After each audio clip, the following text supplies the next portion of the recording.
Hola amado, Dios te bendiga, buen día. Qué bueno saludarte en este momento. Deseo grandes bendiciones para tu vida. Hoy quiero invitarte a estudiar la palabra del Señor.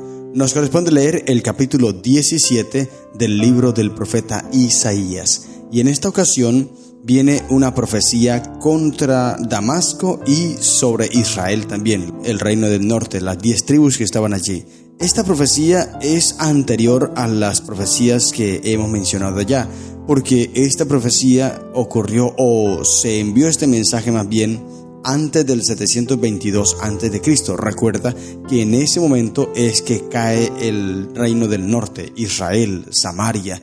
Estas 10 tribus que estaban allí a manos de los asirios caen en el 723-722, allí en ese tiempo. Por tal motivo, en el capítulo 17, Israel todavía estaba vivo, o sea, todavía tenía su fuerza. Por eso se lanza la profecía contra ellos y contra Siria. Siria también todavía estaba activo. Así que esta profecía era en ese entonces. Recuerda que el capítulo 13 al capítulo 23 aparecen esta serie de profecías sobre aquellas naciones que rodeaban a Judá y Jerusalén, aquellas naciones fuertes que en algunos momentos le hacían guerra al pueblo de Israel. Y estas dos naciones que se mencionan aquí en el capítulo 17, al parecer se mencionan juntas porque ellas dos se hicieron una coalición para atacar al pueblo de Israel. Esto lo dice el segundo libro de Reyes, capítulo 16, versículo 5. Mira lo que dice. Entonces Resín, rey de Siria, y Peca, hijo de Remalías, rey de Israel, subieron a Jerusalén para hacer guerra y sitiar a Acaz, mas no pudieron tomarla. Acaz, rey de Judá, en el tiempo de él, entonces estas dos naciones, Siria e Israel, se unen para atacarlo, para pelearlo. Y el propósito de ellos, dice el segundo libro de Reyes, capítulo 16, puedes leerlo, el propósito de estas dos naciones, de Siria y de Israel, era quitar el rey de Judá y poner un rey de acuerdo a sus convicciones, es decir, que fuese un títere de ellos para dominar y gobernar el pueblo de Dios. Se estaban yendo en contra de Dios realmente. Esto no iba a tener éxito. Por eso Dios envía sus advertencias o envía sus juicios sobre ellos. Pero antes de ello las advertencias, le envía este juicio y ellos quedan exterminados. Sin embargo, a pesar que esta profecía del capítulo 17, los versículos primeros, se habla sobre Siria, a pesar de esto, a pesar de la destrucción que Siria iba a tener, a pesar de la matanza y la guerra que tendría Siria, donde sería derrotada, sin embargo, ella volvería a resurgir y reconstruirse los muros y las ciudades. Esto lo menciona Jeremías capítulo 49, porque nuevamente se lanza una profecía sobre Siria. Entonces quiere decir que ellos volvieron a aparecer. Te invito entonces a leer la palabra del Señor. Mira todo lo que descubrimos cada mañana, cada día. Cuando leemos la Biblia, profundizamos en cosas que sucedieron, mensajes que Dios envió. Pero también cuando leemos la Biblia, fortalecemos nuestra vida espiritual porque vemos el Dios maravilloso que hay en su palabra. Un Dios de amor, un Dios de misericordia, un Dios que está dispuesto a perdonarnos y darnos todo lo que nosotros necesitamos. Estaba dispuesto incluso a perdonar a estas naciones paganas. Estaba dispuesto a hacerlo. Si ellos se arrepienten, dejan sus malos caminos, Dios los perdona, pero lamentablemente no lo hicieron. Ellos, en vez de escuchar el mensaje de Dios, se llenaron más de soberbia y esto hizo que los juicios cayeran. Dice el versículo 1, Isaías 17:1. Profecía sobre Damasco. He aquí que Damasco dejará de ser ciudad y será montón de ruinas. Como te dije, Jeremías en el capítulo 49 vuelve a mencionar una profecía sobre Siria. Quiere decir que esta ciudad, aunque quedó montón de ruinas, volvería a ser reconstruida. Pero ya en el tiempo de Jeremías, cuando la profecía llega o cuando el juicio llega, allí sí ya no vuelve a surgir más, porque el pecado era muy grande. Las ciudades de Aroer, dice el versículo 2, están desamparadas. En majadas se convertirán, dormirán allí y no habrá quien los espante. y cesará el socorro de Efraín y el reino de Damasco, y lo que quede en Siria será como la gloria de los hijos de Israel, dice Jehová de los ejércitos.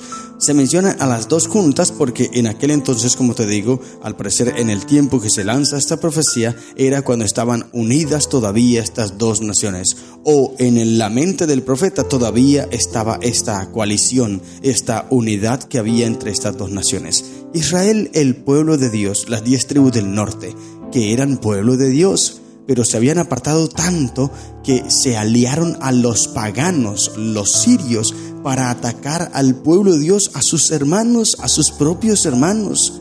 Esta es la depravación, la soberbia y la rebeldía tan grande que había en el pueblo de del reino del norte. Triste, por eso desde el versículo 4 en adelante viene la sentencia, viene la profecía sobre esos reinos o esas tribus del norte, más bien el reino del norte, las 10 tribus que estaban allí, Samaria. Dice el versículo 4, en aquel tiempo la gloria de Jacob se atenuará y se enflaquecerá la grosura de su carne, y será como cuando el segador recoge la mies y con su brazo ciega las espigas, será también como el que recoge espigas en el valle de Refaín, y quedarán en él robuscos, como cuando sacuden el olivo, 2 o 3 frutos en la punta de la rama, 4 o 5 en sus ramas más fructíferas, dice Jehová, Dios de Israel. Nótese bien lo que se está mencionando aquí. Se hace la comparación al recoger las vides, los frutos, el fruto de la vid, las uvas. Se hace esta comparación con el juicio que iba a llegar sobre Israel. Se dice que aunque serían destruidos muchos y muchos morirían, sin embargo, el remanente quedaría. Siempre queda un remanente. En todas estas sentencias, juicios que caían sobre todas estas naciones, quedaría un remanente.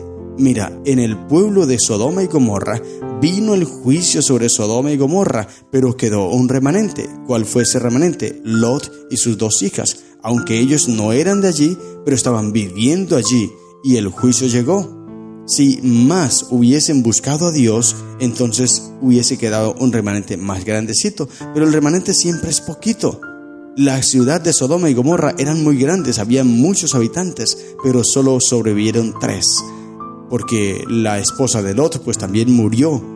Así que en las naciones a las cuales era llegado este juicio de Jehová, quedaba siempre un remanente, y ese remanente era el que buscaba a Jehová. Y aquí se dice, ellos, dice versículo 7, en aquel día mirará el hombre a su hacedor, y sus ojos contemplarán al Santo de Israel. El remanente siempre mira a Jehová y busca a Jehová, dice el versículo 8, y no mirará a los altares que hicieron sus manos, ni mirará a lo que hicieron sus dedos, ni a los símbolos de acera, ni a las imágenes del Seol. En aquel día sus ciudades fortificadas serán como los frutos que quedan en los renuevos y en las ramas, los cuales fueron dejados a causa de los hijos de Israel, y habrá desolación. Porque te olvidaste del Dios de tu salvación, y no te acordaste de la roca de tu refugio. Por tanto, sembrarás plantas hermosas, y plantarás sarmiento extraño. El día que las plantes, las harás crecer, y harás que su simiente brote de mañana. Pero la cosecha será arrebatada en el día de la angustia y del dolor desesperado. Hay multitud de muchos pueblos que harán ruido como estruendo del mar, y murmullo de naciones que harán alboroto como bramido de muchas aguas. Los pueblos harán estrépito como de ruido de muchas aguas, pero Dios los reprenderá y huirán lejos, serán ahuyentados como el tamo de los montes delante del viento, y como el polvo delante del torbellino. Al tiempo de la tarde, he aquí la turbación, pero antes de la mañana el enemigo ya no existe. Esta es la parte de los que nos aplastan, y la suerte de los que nos saquean. Gloria a Dios. Y digo gloria a Dios porque la maldad tendrá su resultado, su consecuencia, tendrá su pago. La maldad, el pecado, y todo aquel que comete pecado y está en la maldad también recibirá su pago. Por eso, querido hermano, Dios nos invita a alejarnos y a soltar el pecado por completo, porque todo eso traerá consecuencias terribles sobre tu vida. Pero si tú sueltas el pecado, buscas a Cristo Jesús, confiesas tu pecado, Él te perdona y las consecuencias consecuencias no te llegarán, sino al contrario, la misericordia de Dios te acogerá, te abrazará. Mira estas naciones de Israel, el pueblo de Dios, estaba en depravación, estaba en pecado, en rebeldía, en soberbia. Se unieron a los sirios para atacar al pueblo de Israel, o sea, a los habitantes de Judá y Jerusalén. Pero vinieron los juicios de Dios y los asirios saquearon y destruyeron a Israel, las tribus del norte, el reino del norte. Los saquearon y el remanente que quedó, algunos huyeron a Judá y allí se convirtieron nuevamente a Jehová. Y Dios los perdonó, pero aquel que no quiso escuchar la voz de Dios recibió su juicio, fue exterminado. Por eso, querido hermano, el mensaje está allí claro. Tú defines qué hacer con tu vida. Tú defines cómo será tu futuro. Si será un futuro glorioso en el nombre de Cristo Jesús o dejarás de existir por toda la eternidad. Eso lo decides tú. Dios no decide por ti. Por eso hoy te envío este mensaje de Dios. Por favor, acéptalo. Abre tu corazón a Cristo. Deja que Él entre. Deja que Él tome posesión de ti y vivirás feliz por toda una eternidad. Estas son las lecciones que encontramos en el capítulo 17 del libro de Isaías. Que el Señor te bendiga. ¡Feliz día!